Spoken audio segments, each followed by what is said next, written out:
Yang pertama, qiyamul lail, salat malam.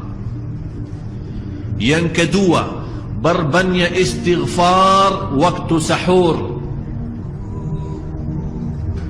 Kalau anda tidak salat malam, jangan tinggalkan istighfar waktu sahur. Waktu sahur kapan? Kira-kira 30 menit sebelum azan.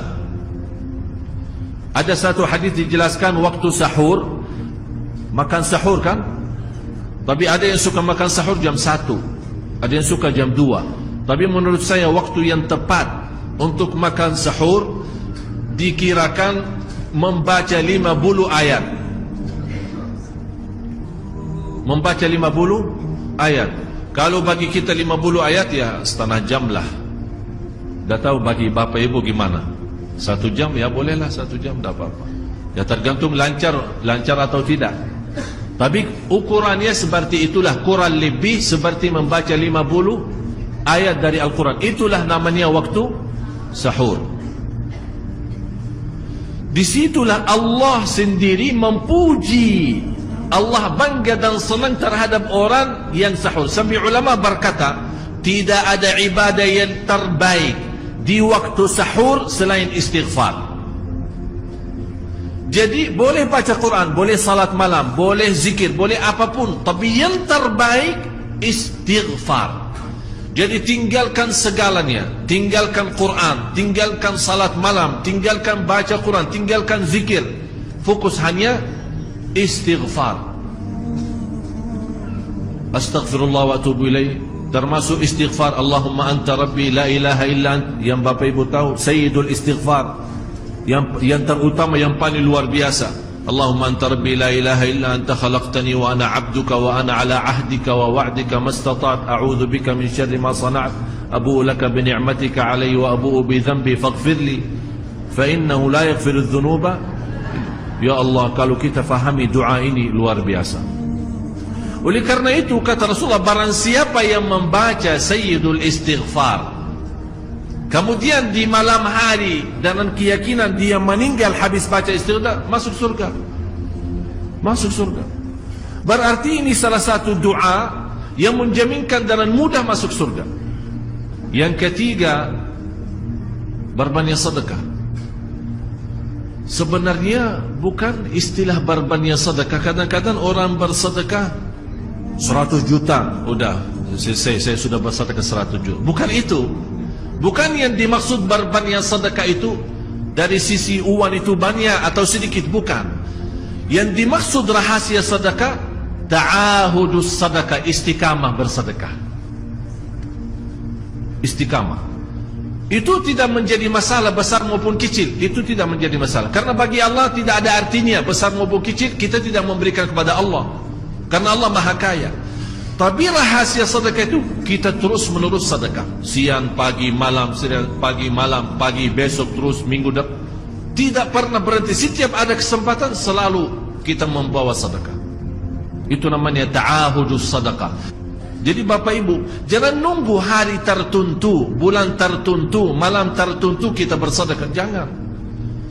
Setiap kita merasa ada berita baik, ada berita maupun ada berita buruk yang menyakiti perasaan kita di rumah tangga kita, anak kita, suami kita, istri kita, apapun, langsung segera sedekah.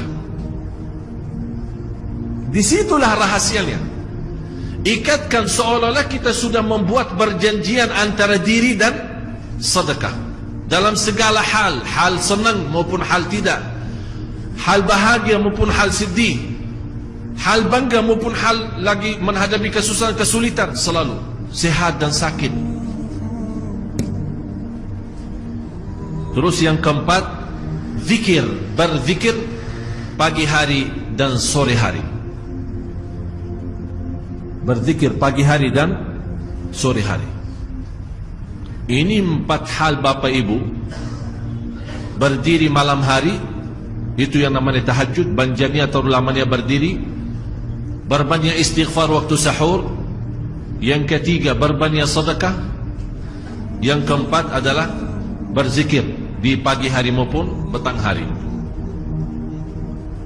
Jadi bapak ibu, saat kita berdiri lama, walaupun baca 1 ayat, diulangi berkali-kali. Walaupun baca surah pendek, tapi diulangi berkali-kali tidak menjadi masalah. Bapak Ibu hanya hafal Qulhu. Qulhu dibaca 3 kali, pahalanya seperti baca Al-Quran 30 juz. Ada seorang salih mengajak kawannya, sudah mendekati subuh, ayo bangun salat malam dan baca sepertiga Al-Quran. Langsung orang itu menjawab, bagaimana saya baca, sebentar lagi muazan. Bacalah Qul huwallahu ahad, salat malam dan Qul huwallahu ahad.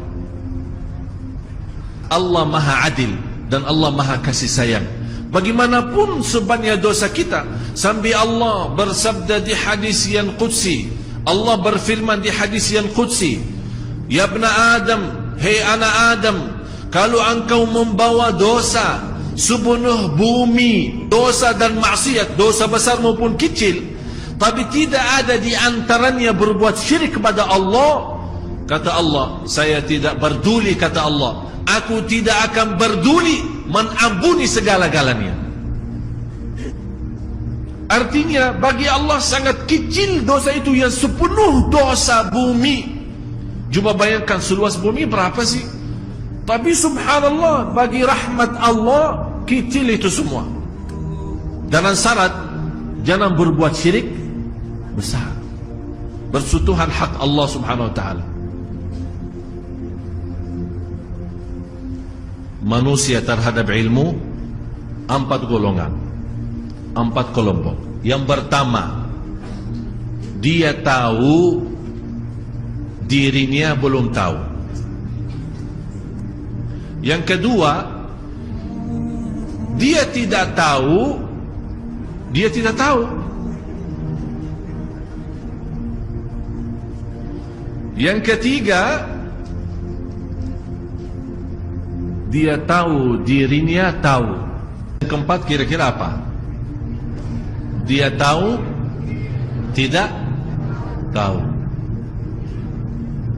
Itulah qul hal yastawi alladhina ya'lamuna walladhina la ya'lamun.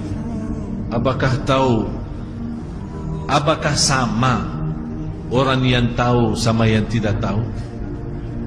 Berarti yang tahu 2 golongan, yang tidak tahu juga. Yang tahu dirinya tidak tahu, ada yang tahu dirinya sudah tahu. Ada yang tidak tahu dirinya tidak tahu, ada yang tidak tahu dirinya tahu. Mudah-mudahan Bapak Ibu di hari ini diberikan oleh Allah kecerdasan fikiran, bisa memahami ayat ini. Menurut saya, kalau kita benar-benar mau memperbaiki kehidupan kita dan juga mau memperbaiki negeri kita, kuncinya salat malam.